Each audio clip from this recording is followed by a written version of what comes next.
ఈయన అతి తక్కువ కాలంలోనే ప్రపంచాన్ని సాధించే స్థాయికి ఎదిగిపోయాడు. ఓకే, ప్రభాస్ ప్రభాసన ప్రపంచాన్ని శాసించే స్థాయికి ఎదిగాడు. శాసించే స్థాయికి కరెక్ట్ చెప్పారు.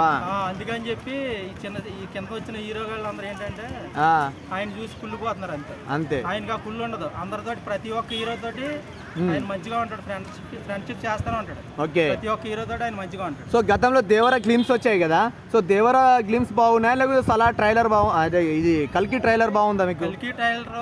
కల్కి ట్రైలర్సే బాగున్నాయి. అందులో బుజ్జి ఇంకా అసలు చెప్పక్కర్లా.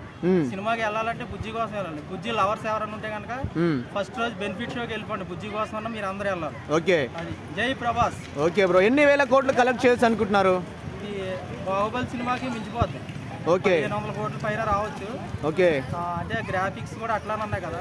ఓకే, రామోజీ ఫిలిం సిటీలో మరి బుజ్జి ట్రైలర్ చూపించారు కదా, డైరెక్ట్ గా ప్రభాస్ నడుపుకుని వచ్చి. ఓకే, ఆయన డేరింగ్ అండ్ డాషింగ్ మాట. ఓకే, యాంగ్రాబుల్ స్టార్ ప్రభాస్ అంటే యాంగ్రాబుల్ స్టార్ అన్న. ఇప్పుడు ప్రభాస్ అన్న పక్కన దీపిక పదుకొనే గారు చేశారు. సో మీకు ఎలా అనిపిస్తుంది అన్న? మరి ఎలాంటి తల్లి క్యారెక్టర్ చేసింది అంటున్నారు కదా, హీరోయిన్ కింద బాగుంటది.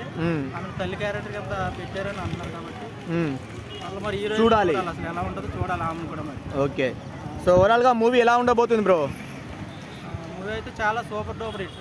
Okay, thank you. 1500 కోట్లు దాటొచ్చు.